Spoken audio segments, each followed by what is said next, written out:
Uhamaji ni kitendo kinachohusisha mtu binafsi, familia, kundi kubwa au jamii nzima kuondoka sehemu moja ya makazi na kwenda sehemu nyingine. Uhamaji ni jambo la kawaida katika maisha ya binadamu. Watu huhama kwa sababu za kijiografia, kiuchumi, kiutamaduni na kisiasa kama vile vita, uhaba wa ardhi na majanga. Pia, watu huhama kutokana na uhusiano wa kijamii kama vile kuoa au kuolewa. Barani Afrika, mara nyingi mhamaji hupokelewa na kuwa sehemu ya jamii iliyompokea. Huu ni utamaduni wa kijamii wa Afrika ambao umekuwepo toka enzi za kale. Matokeo ya mwingiliano kati ya wenyeji na wahamaji kutoka jamii mbalimbali nchini Tanzania ni kuibuka na kuimarishwa maadili, hususan ushirikiano, ujamaa, pendo na amani. Mathalan, Waluo walianza kuhamia mkoani Mara kupitia Kenya katika karne ya 16 ya zama za sasa na kuendelea katika karne ya 19 na miaka ya kwanza ya karne ya 20. Waluo walipofika mkoani Mara waliwakuta Wasuba ambao ni Wabantu. Kuja kwa Waluo kulisababisha eneo hilo kuwa na jamii mchanganyiko ambao hata hivyo waliishi kwa umoja. Umoja huu ulidhihirika pia katika uhusiano wa kijamii, ambao Waluo, hasa machifu na wenye ng'ombe wengi, walioa wake kutoka jamii za Wasuba. Pia, kuwepo ya jamii hizi kulisababisha jamii zote mbili kuunda kamati za ulinzi zikiwa chini ya wazee kwa ajili ya kuhakikisha amani. Kamati hizi za ulinzi zilisikiliza mashauri mbalimbali na kutoa haki bila upendeleo. Hali hii ilisababisha jamii hizo mbili za mchanganyiko wa Bantu na Wanilo kuishi kwa amani. Makundi asili ya jamii za Tanzania kama jamii nyingine katika bara la Afrika na dunia kwa ujumla zilijishughulisha na shughuli mbalimbali za kijamii, kiuchumi na kisiasa. Shughuli hizo kwa kiasi kikubwa zilitegemea mazingira waliokuwa wakiishi. Kutokana na kuwa na zana za chuma, jamii za Kibantu ziliweza kulima mazao ya msimu kama vile uwele, mtama na mazao ya jamii ya mizizi kama viazi vikuu. Kilimo hiki kilifanywa kwa mazao ya msimu kwa jamii zilizokuwa kwenye maeneo yenye mvua nyingi. Jamii zilizokuwa na ardhi kubwa zilifanya kilimo cha kuhamahama kila baada ya kipindi cha fulani. Pia ziliweza kufuga mifugo kama mbuzi, ng'ombe, kondoo na kuku kwa sababu zilikuwa na silaha bora za kiulinzi zikilinganishwa na jamii nyingine kwa kipindi hicho. Katika maeneo yaliyokuwa na vyanzo vya maji, zilijishughulisha na shughuli za uvuvi kwa njia mbalimbali, kutumia mitumbui na mitego iliyokuwa imetengenezwa kwa zana za asili kama matete.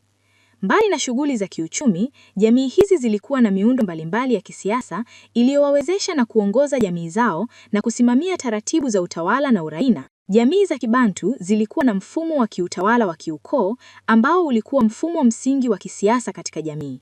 Mfumo huu ulitokana na familia kadhaa zenye uhusiano wa damu. Jamii ililazimika kumchagua kiongozi mmoja ndani ya ukoo ili asimamie mali za ukoo kama vile mashamba, mifugo na misitu. Kiongozi huyu pia alisimamia shughuli zote za utawala, sherehe za dini na kusuluhisha migogoro miongoni mwa wanaukoo. Pia alisimamia shughuli zote za ndoa katika ukoo wake. Kulikuwa na sifa maalum zilizozingatiwa ili mtu ateuliwe kuwa kiongozi wa ukoo. Miongoni mwa sifa hizo ni mtu kuwa na ujuzi wa uganga na ushujaa kutokana na kushiriki vita kati ya ukoo wake na ukoo wa jirani na kushinda. Pia awe apigane na kumshinda kwa kumuua mnyama mkali kama simba. Aidha, awe mtu mwenye hekima na busara na awe na uwezo wa kutambua mema na mabaya. Vilevile, kulikuwa na shughuli mbalimbali za kijamii katika jamii ya Wabantu. Shughuli hizo zilifanyika kulingana na mila na desturi za jamii za Wabantu. Utoaji wa elimu katika jamii ya Kibantu ulilenga kuandaa watoto kuendana na mahitaji ya jamii yake. Elimu ilitolewa kwa njia ya jando na unyago. Katika jamii za Kibantu kama vile Wazaramo na Wamakonde, jando ilihusisha vijana wenye umri maalum, mara nyingi baada ya baleghe.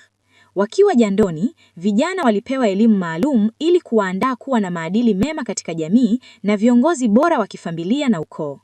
Unyago ulifanyika kwa wasichana ili kuwaandaa kwa ajili ya maisha ya ndoa na kuwa mama bora wanaoweza kusimamia vizuri malezi ya familia. Katika ngazi hii ya familia, elimu ilitolewa kwa njia ya vitendo. Pia, huduma za afya zilikuwepo ili kupambana na changamoto mbalimbali zilizojitokeza kama majanga ya asili au vita na jamii nyingine. Huduma hizi zilitolewa na waganga wa asili kutumia mitishamba na matambiko. Shughuli nyingine za kijamii zilihusisha mavazi, makazi, vyakula na burudani. Aidha, kulikuwa na shughuli kama ususi, ushonaji, ufinyanzi na ujenzi. Jamii za visiwa vya Zanzibar. Chimbuko la jamii za asili ya watu wa Pwani na Zanzibar ni Wabantu. Kuna jamii nyingi za Kibantu visiwani Zanzibar.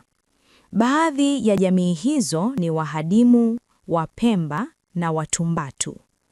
Pia, kutokana na biashara, jamii zingine kutoka Uarabuni na Uajemi zilihamia na kuongeza makabila mengine kama Washirazi. Jamii hizi zilijishughulisha na kilimo, uvuvi na biashara.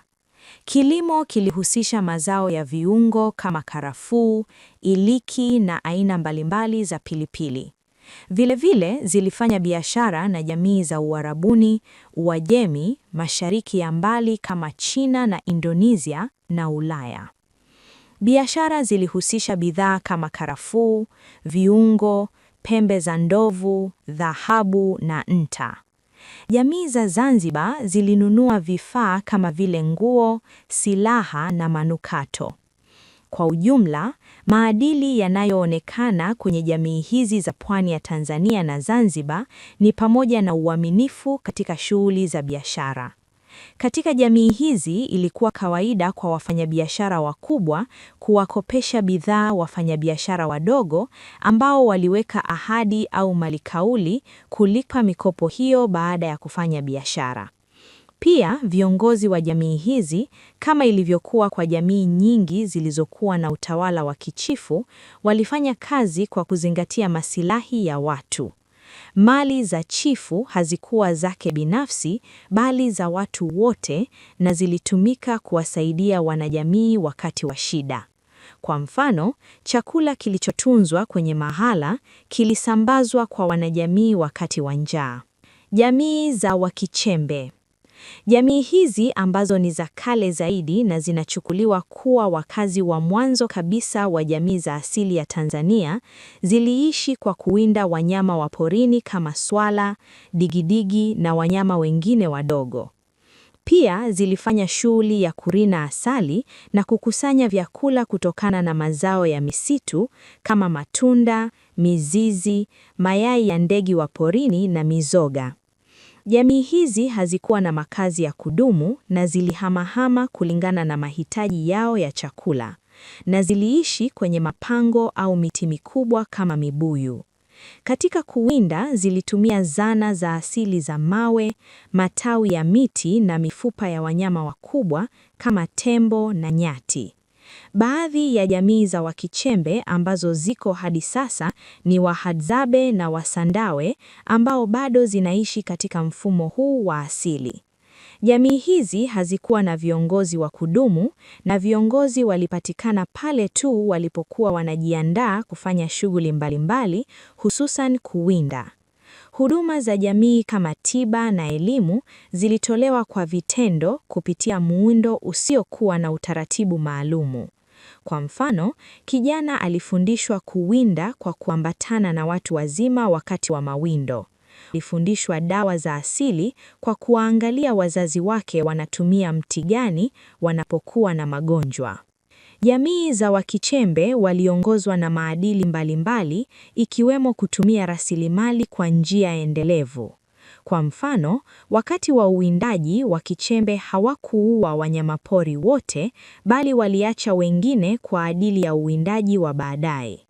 Pia Wakichembe walishirikiana na jamii zingine za Kibantu ambazo zilijishughulisha na kilimo na ufugaji kwa kubadilishana bidhaa. Kwa mfano, Wasandawe walibadilishana asali na Wagogo waliowapa mikuki ya chuma kwa ajili ya uwindaji. Jamii za Wakushito. Jamii za Wakushito zinahusisha makabila kama ya Wairaki, Wagorowa na Waburugi. Kwa asili, jamii za Wakushito ni wakulima na wafugaji. Walilima mazao kama mtama, uwele na mahindi, na walifuga jamii ya ndege kama kuku na bata. Ufugaji ulikuwa chanzo cha heshima kwa jamii. Jamii za Wakushito kama jamii zingine za asili zilikuwa na mfumo wao wa utawala uliokuwa ukoo. Ukoo ulikuwa msingi wa mfumo wa kijamii na kisiasa.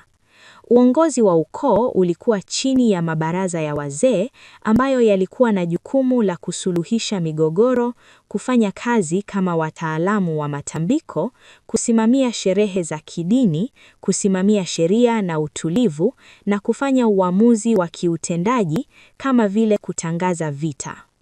Aidha, jamii za Wakushito zilifuata mfumo wa asili ambapo baba alikuwa kiongozi wa familia na waliamini kuwepo kwa mizimu, jambo lililosaidia kufanya familia kuwa na mshikamano wa maadili.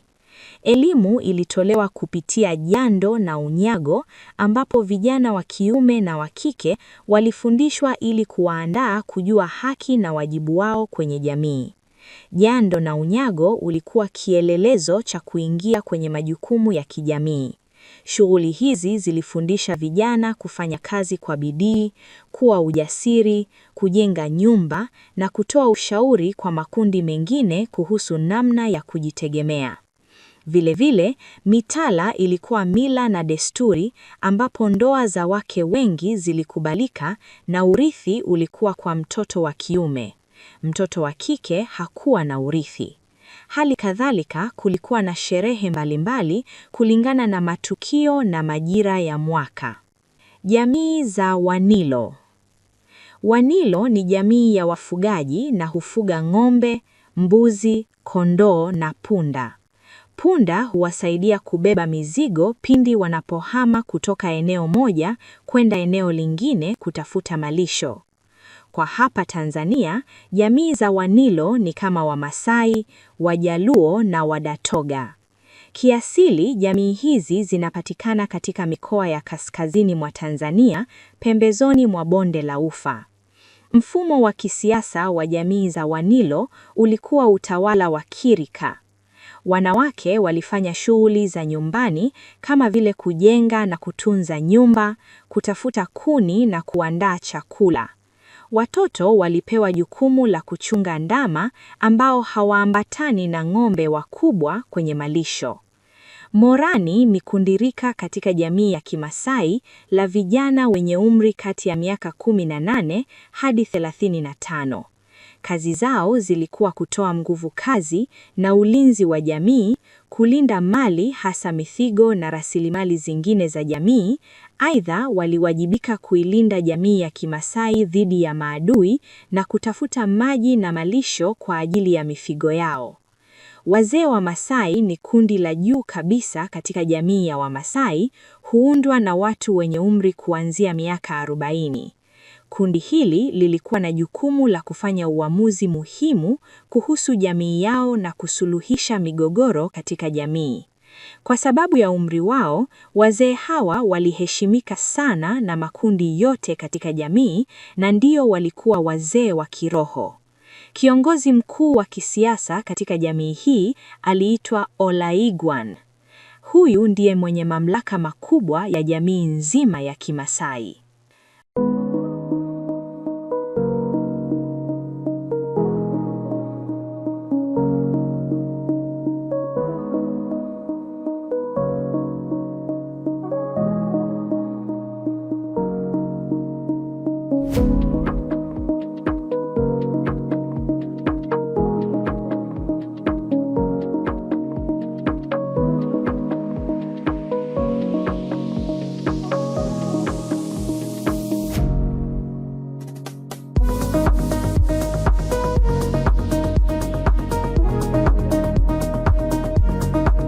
Bantu, Wakushito, Wakichembe na Wanilo zililenga kukuza maadili katika nyanja za uchumi, tabia, imani, elimu, malezi na makuzi na taratibu za maisha zinazokubalika katika jamii hizo. Mafunzo katika kujenga tabia njema zilisisitiza mambo yafuatayo: utunzaji wa wazee, watoto na wasiojiweza, uwajibikaji na kufanya kazi kwa bidii, ukakamavu, uhodari na ujasiri, kuheshimu wazee na watu wakubwa kiumri. Watu wenye umri mkubwa katika jamii waliheshimika na kuaminika kuwa na maarifa kuliko wale wenye umri mdogo.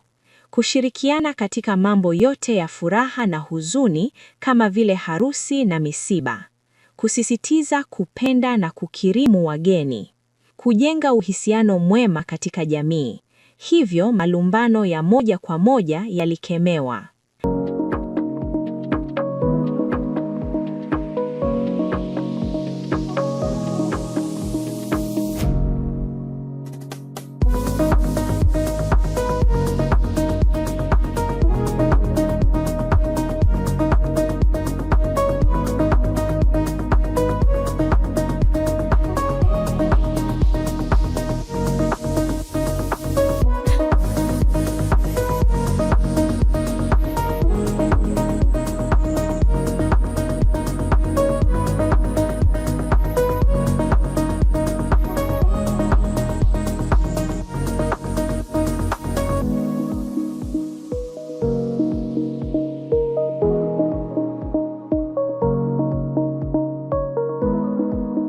Malezi na makuzi. Malezi yalitolewa kulingana na mila, desturi na maadili ya jamii zilizohusika. Malezi yalitolewa tangu mimba ilipotungwa, mtoto alipozaliwa hadi alipofikisha umri wa kuvunja ungo au kubalehe na kutambulika kama mtu mzima. Malezi hayo yalilenga aina ya vyakula, mathalani anavyopaswa kula mama mjamzito na vitu vya kufanya ili kupata mtoto mwenye afya bora na salama. Malezi na makuzi ya mtoto pia yalitolewa ili kumjenga mtoto katika maadili na tabia njema katika jamii. Kwa mfano, katika jamii za Wabantu kama vile Wazaramo na Wamakonde, jando ilihusisha vijana wenye umri maalum, mara nyingi baada ya balehe. Jandoni vijana walipewa elimu maalum ili kuwaandaa kuwa na maadili mema katika jamii na baba bora katika familia na viongozi katika ukoo. Vilevile, elimu ya unyago ilitolewa kwa wasichana ili kuwaandaa kwenye maisha ya ndoa na kuwa mama bora wa kuisimamia familia vizuri. Familia na koo zilikuwa ndio kitovu cha malezi na kujenga maadili katika jamii. Aidha, jamii nzima ilihusika katika makuzi ya mtoto na ilitambua na kuthamini jukumu la kuandaa na kukuza watoto wote kuendana na maadili ya jamii iliyohusika. Imani na dini. Imani na dini katika jamii za kale zilijengeka katika misingi ya mila na desturi za jamii iliyohusika. Watu waliamini uwapo wa Mungu na mizimu na kuwa Mungu ndiye mwenye nguvu na mtawala wa vitu vyote. Imani hizo zilisababisha watu kumfananisha Mungu na miungu au vitu vikubwa katika ulimwengu kama vile jua, milima, mito na misitu mikubwa. Watu waliamini kuwa Mungu ndiye anayetawala kila kitu na mwenye mamlaka ya mwisho kwa kila jambo kama vile mabadiliko ya tabia nchi na maisha ya viumbe vyote. Hivyo, jamii zilifundishwa na kuaminishwa katika imani za jamii zao. Jamii zilikuwa na utaratibu wake wa kufanya ibada. Ibada hizo ziliitwa matambiko ambayo yalifanyika katika maeneo mbalimbali kama vile makaburini, kwenye miti mikubwa, milimani, misituni, mapangoni, njia panda, ziwani, baharini na kwenye mawe makubwa kutegemeana na aina ya matambiko. Kwa mfano, msitu wa Nyumbanitu mkoani Njombe ni moja ya maeneo maarufu ya ibada za matambiko. Madhumuni ya matambiko hayo pamoja na kupeleka maombi kwa Mungu kupitia mizimu yalikuwa ni kupata baraka, mvua na mavuno, kuondoa mikosi au majanga katika jamii. Jamii hizi pia ziliabudu kupitia mizimu ya kale. Watu walitoa sadaka wakati wa ibada kama vile wanyama, pombe na nafaka na kufanya matambiko kama sehemu ya maadili. Matambiko hayo yaliongozwa na wazee wa kimila, waganga na wakunga wa jadi. Kutumia mitishamba na dawa zingine ili kukinga na kutibu magonjwa na maradhi mbalimbali. Huduma hii ilitolewa na wazee wa kimila, waganga na wakunga wa jadi kutumia mitishamba na dawa zingine. Aidha, waganga na wazee hawa wa kimila walifanya matibabu kutegemea ibada za mizimu na ramli.